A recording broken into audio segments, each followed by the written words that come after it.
महाआरती उभाटा जेव्हा करणार आहे तेव्हा त्यांना म्हणाव, महाविकास आघाडीमध्ये तुम्ही ज्यांच्या मांडीवर बसलेला आहात त्यांची संमती घेतली का अगोदर?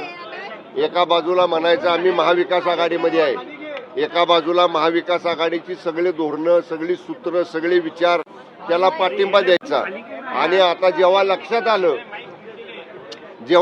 आलं की हिंदू आपल्यापासून बाजूला चाललेत, तेव्हा मग आता पुन्हा ते सावरायचा प्रयत्न, त्याच्यावर पांघरून घालायचा प्रयत्न, अशा पद्धतीने एक महाआरती करण्याचा किविलवाना प्रयत्न ते करतायत. आज अरे असं कसं, आता देशातल्या हिंदूंनी ओळखलेलं आहे की त्यांचं जे हिंदुत्व आहे उभाटाचं हे वेळोवेळी बदलणार आहे. महाविकास आघाडीमध्ये सरकार स्थापन करताना ते बाजूला ठेवायचं, पुन्हा आता जेव्हा लक्षात येते हिंदू मतं आपल्यापासून बाजूला चाललीत, हिंदुत्ववादी लोक आपल्यापासून बाजूला चाललीत, तेव्हा परत एकदा आता आम्ही महाआरती करतोय, प्रभू रामाचं स्मरण करतोय हे दाखवून पुन्हा हिंदू मतांना आकर्षित करायचा प्रयत्न करायचा. याचा अर्थ ही धरसोड वृत्ती आहे. हे ठाम नाहीत त्यांच्या विचारावर.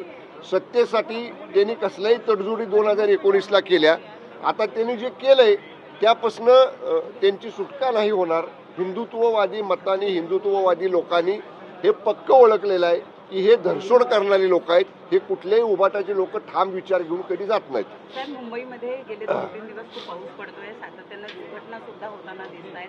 आता तर मागणी थेट तुमच्या पक्षाचे जे उपमहापौर आहेत त्यांनी अश्विनी भिडे यांच्या राजीनाम्याची थेट मागणी करून टाकलेली नाही. उपमहापौरांनी काल मुंबईच्या जी परिस्थिती मुंबईमध्ये निर्माण झाली, म्हणजे स्कूल बसवरती झाड पडणं असू द्या किंवा मॅनहोलमध्ये ते सुरक्षित न केल्यामुळे त्याच्यामध्ये झालेला मृत्यू असू द्या, त्यांनी त्यांचं मत व्यक्त केलेलं आहे. शेवटी महापालिकेवरती सगळं नियंत्रण हे नगरविकास विभागाचं आहे. माननीय उपमुख्यमंत्री तथा नगरविकास मंत्री एकनाथजी शिंदे साहेबांच्याकडे उपमहापौर त्यांचं मत मांडतील.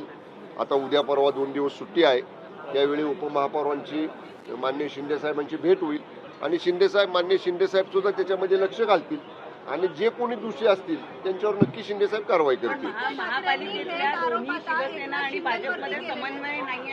नाही, असं काही नाही. बघा, शेवटी प्रत्येकाला त्या परिस्थितीमध्ये काय जाणवलं, त्यांचं काय मत झालं, त्यांना जे काय तिथली वस्तुस्थिती पाहिल्यानंतर जाणवलं ते त्यांनी व्यक्त केलं. म्हणून मी काय म्हटलं की उपमहापौर ह्या 2 दिवसात माननीय शिंदे साहेबांना भेटतील, साहेबांच्या कानावर सगळ्या गोष्टी घालतील, साहेब त्याच्यात लक्ष देतील. नगरविकास खात्याचे मंत्री एकनाथ शिंदे आहेत आणि त्यांच्यावरती थेट आरोप जे आहेत आदित्य ठाकरेंनी केलेले, ज्या घटना घडल्यात त्याचे आरोप सगळे आता एकनाथ शिंदेवरती त्यांनी ढकलले. त्यांना म्हणावं, तुम्ही चिंता महापालिकेची करू नका.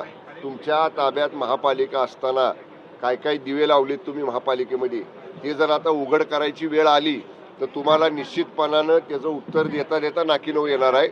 तुम्ही आदरणीय शिंदे साहेबांच्याकडे बोट दाखवू नका म्हणावं. अत्यंत चांगल्या पद्धतीचं कामकाज जेव्हापासून साहेबांकडे नगरविकास खातं आलंय तेव्हापासून पूर्ण देशामध्ये चालू आहे. उलट माननीय साहेबांच्याकडं जेव्हा नगरविकास खातं महाविकास आघाडीमध्ये होतं तेव्हा तुमचा किती हस्तक्षेप होता. तुम्ही कसं महापालिकेत येऊन बसायचा, तुम्ही काय काय अधिकाऱ्यांना परस्पर बोलवून सांगायचा. ह्या गोष्टी जर उघड करायची वेळ आली तर म्हणून मी म्हटलं तुम्हाला उत्तर देता देता नाकीनऊ येईल. त्यामुळे तुमची जी आपली परिस्थिती आहे ती चालू ठेवा. आम्ही पूर्ण मुंबई महापालिका असेल, राज्यातल्या महापालिका असतील, नगरपालिका असतील, यांच्यावरती आदरणीय शिंदे साहेबांचं बारीक लक्ष आहे आणि निश्चितपणे त्या सगळ्यांवरती नियंत्रण साहेबांचं आहे. कालचं बच्चू कडू यांचं एक वक्तव्य जे आहे ते कुठेतरी महायुतीमध्ये विष कालवत आहे की काय असं आहे. त्यांनी असं म्हटलेलं आहे की जे भाजपला जमलं नाही ते शिंदे साहेबांनी एकट्याने करून दाखवलं. हे बघा, आम्ही शिवसेना म्हणून कधीही आमची तुलना कुठल्या पक्षाबरोबर करत नाही, करणारही नाही. आम्हाला आमचा पक्ष वाढवायची मुभा आहे.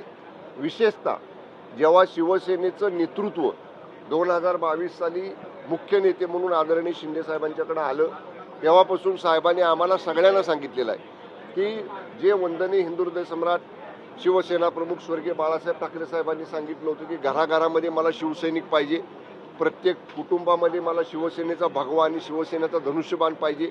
ते विचार माननीय शिंदे साहेबांच्या नेतृत्वाखाली घेऊन आम्ही जातोय. आम्ही आमचा पक्ष वाढवतोय आम्ही आमचा पक्ष वाढवत राहणार.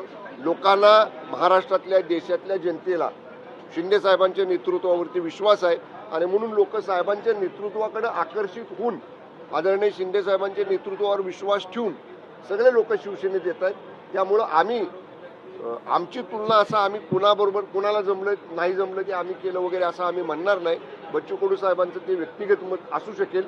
शिवसेना म्हणून आम्ही आमचा पक्ष असाच वाढवत राहू. शेवटचा प्रश्न की आज विधान परिषदेमध्ये समान नागरी कायद्यावर चर्चा होण्याची शक्यता व्यक्त केली जाते आहे. शिवसेनेची याबद्दलची भूमिका काय आहे? या संदर्भामध्ये आता आमची बैठक आहे.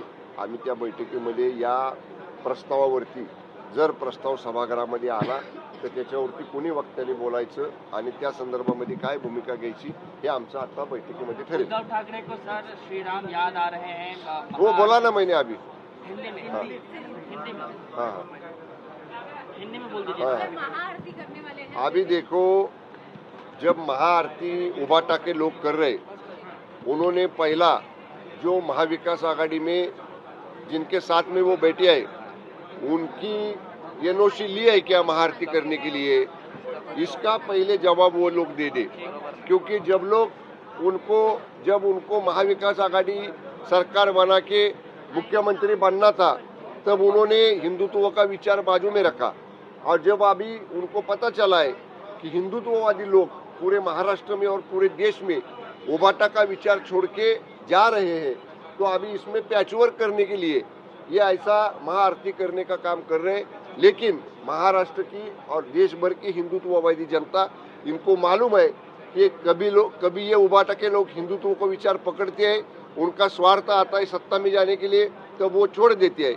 इसीलिए सभी लोग को ये मालूम है कि इनका ये हिंदुत्ववादी विचार परमानेंट नहीं है. ओके, चलो. जिस तरीके से मौतें हो रही हैं, उप महापौर जो है वो सीधे तौर पे बीएमसी इसके बारे में उप महापौर मुंबई की बातचीत ये 2 दिन की अभी कल और परसों छुट्टी है, माननीय शिंदे साहब के साथ होगी.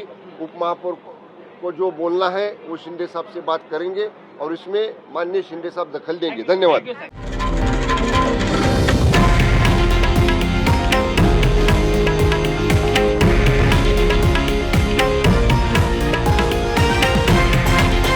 हे आहे देशातील नंबर 1 न्यूज नेटवर्क आणि आपण पाहत आहात TV9 मराठी, एकमेव.